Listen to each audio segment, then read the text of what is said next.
Hey ladies, and welcome back to another video. This video is going to be a little bit different. Today I'm not here to kind of give you that polished healing timeline or another top 5 list of red flags. I want to talk about the stuff that we don't post, the parts of the healing from a trauma bond that feel shameful, obsessive, unhealthy, even crazy. And I say that word with care because many of us were made to feel crazy. For reacting, for hurting, for spiraling after someone who treated us like we didn't matter, and yet we still wanted them. This video is about the darkest parts of my own trauma bond that, the ones for the most part that I've kept to myself. The parts that maybe I thought made me broken, the parts that maybe I thought I wasn't healing in the right way or in the right timeline. And I'm sharing this because someone out there is silently drowning in all of those same feelings. And I want you to know that you are not crazy. You are not weak, and you are definitely not alone. So let's get into the first one. The mental obsession. Okay. I felt like I could not shut it off. The thoughts, the looping, the analyzing. Why did he do this? Was it me? Could I have done something different? I would go back to the same 5 memories on repeat. Ones where I thought maybe I provoked him, or maybe I overreacted, maybe I misunderstood. And then there's the good memories, the good moments, the rare breadcrumb moments of maybe kindness or affection that I clung to like a life vest. Those memories made it harder to leave, harder to stay gone, and harder to believe that it was as bad as it really was. And I used to lie awake at night replaying every conversation. What if I had said it differently? What could I have done? Maybe if I asked for a little bit less. The obsession wasn't about missing him. It was about trying to make sense of the nonsense. And here's what I learned. You can't logic your way out of a trauma bond. It's not a puzzle that you can solve with more or enough thinking. It's a wound that you have to tend to with care and boundaries and time. And if you're in that phase right now, here's one thing that helped me. I wrote it all out. Every single what if, every loop, every fear. I dumped it into a notebook every night. And after 30 days of doing that, I had a little bit more clarity than I ever got from obsessing inside of my own head. Okay, so the other big dirty secret I felt like I had was that social media spiral. I felt like I had on the daily and sometimes on the hourly, because yes, I checked his page, his new girlfriend's page, the likes, the comments, the tagged photos, and then I hated myself for doing it. I deleted the apps, then I re-downloaded them, I blocked him, I unblocked him just to check. Sometimes I'd look hoping to see that he was miserable about me. And sometimes I looked hoping to see he'd moved on just enough to kind of justify my own pain. And then there were like the glimpses of little posts about me, or the memes, or the vague stories, or the smear campaign I knew that he was running, where I was either like the crazy ex, or I was the abuser, or that I was the narcissist now. And I wanted to scream the truth. I wanted everyone to know my side. And that urge to defend myself was so strong, it became an obsession. I was terrified people would believe him over me. And so here's what you can do to actually help with this. You can take a social media 30-day cleanse. Not just I'm going to try not to scroll break. Literally delete the apps off your phone. No peeking, no checking, no self-sabotaging. Tell your friends. If you see anything about me or him, don't tell me. I don't want to know. And then, and this is the hard part, fill that space with things that you actually want to feel. Things like peace and clarity and rest. Now, I'm not saying that it's going to be easy. In fact, it's likely going to be really hard. But by week 3, you're going to start to notice your nervous system feels a bit quieter, and you won't be waiting to be triggered every time you pick up your phone. Now, this one was hard to admit even to myself. I was furious. Not just hurt, not just sad, but deeply burn it all down furious. I wanted him exposed. I wanted everyone to see him for the monster that he was. I wanted consequences. And then I began to think that I was a bad person for feeling that way. I had kept hearing how important forgiveness was in healing, and that without it, I wouldn't be able to move forward. And I thought that healing meant peace and moving on. Well, that was not the case for me at the beginning.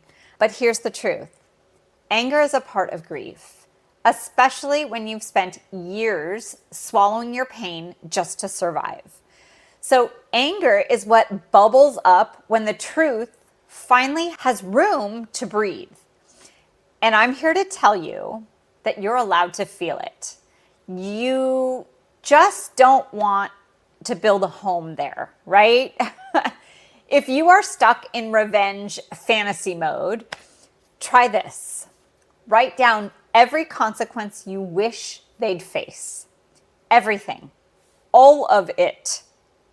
Then I want you to burn the paper. Rip it up, bury it, whatever. Get rid of it. You're not wishing harm.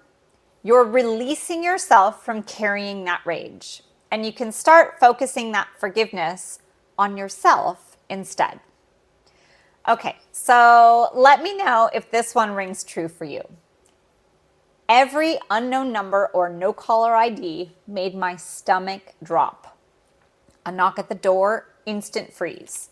A message request, my heart was racing. Even when I was physically out, my body was still in it. That's the thing people don't talk about enough.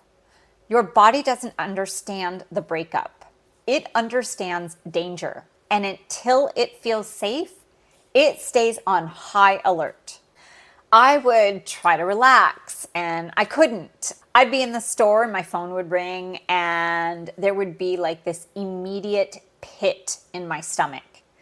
You might be out with friends and you might hear a certain laugh that would sound like his, or maybe you hear a ringtone that used to be his and you go into, full-blown spiral.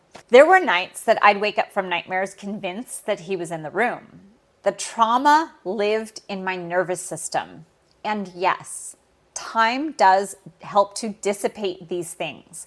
But there are also simple things that you can do to help to ground yourself in that very moment. Like a 5-minute body scan in the morning. Close your eyes and just go from head to toe, noticing every part of your body and focusing on your breath. You can do this on your own or you can listen to a guided one. The second one is putting your bare feet on the ground. If you have some grass, go walk barefoot for a few minutes. That's going to help to ground you. And the third one, which I love the most, is called the 5-4-3-2-1 exercise. Name 5 things that you can see, 4 you can touch, 3 you can hear, 2 you can smell, and 1 you can taste. Slowly, your body will start to feel safer. Not overnight, but enough so that you can breathe again. Okay, so this is another really dark part of the beginning stages of breaking my own trauma bond. I couldn't stop talking about it. To friends, to strangers, to people sitting next to me on an airplane if they asked the wrong question. I was desperate to be heard, to be believed, because I had spent so long being gaslit, told I was, too emotional, too dramatic, too sensitive. When someone finally listened, I overflowed, overshared. I told my story too many times. I gave away too many details. I tried to explain my pain to people who didn't deserve that kind of access to me. But I get it now. I was trying to build my reality back up through words. I was trying to reclaim the story that I was made to feel ashamed of. So if that's where you are, I want you to try this instead. Start journaling it. Or you can voice memo it to yourself. Or talk to a trauma-informed friend or coach or support group. If you are struggling with this whole journaling process, you can also sign up for my free Right to Heal, which is a 30-day journaling journey to help you kind of get some prompts to get you started.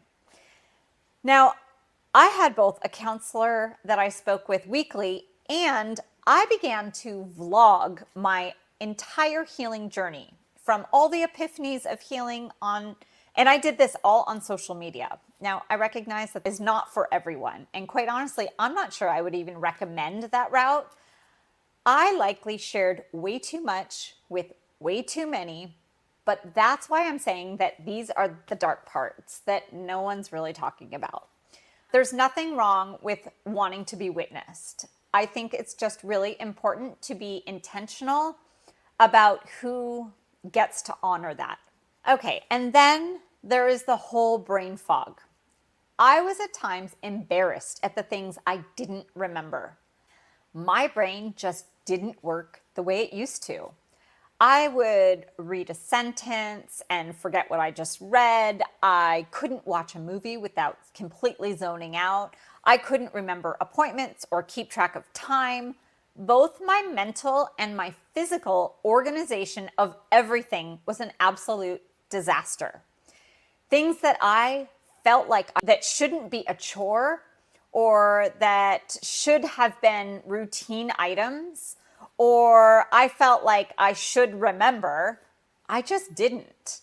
And it scared me. It made me feel broken. It made me feel unlike myself. And I thought healing meant that I should feel better, smarter, stronger. But in the beginning, I felt worse. If that's you, please know that is what happens when your brain has been in survival mode for too long. You're not broken. You're just kind of recalibrating. And you can support that process of recalibrating by nourishing your body, by eating regularly, by hydrating, by prioritizing sleep, and by being kind to yourself. Focusing on creating tiny, me-centered habits is a great way to start. And if you need help with that, you can look into my She's Up routine, and I will link that below for you right here. New music, new spaces, new routines, all these things help you to rewire your brain. So if you are still crying in the shower, or you're still scrolling his page, still telling the same story over and over, just trying to be believed, you're not doing it wrong. You're just in it. The middle, the part that's ugly and sacred and human. Healing from a trauma bond, it's not a straight line. It is heartbreak, it is detox, it is a full body unraveling. And the fact that you're still standing, still trying, still here, that is what makes you powerful. If this video resonated, please drop a heart in the comments so that others can see that they are not alone as well. You are not your lowest moment. You are not the story that they told about you. You're healing, and that's enough for today. I'm rooting for you.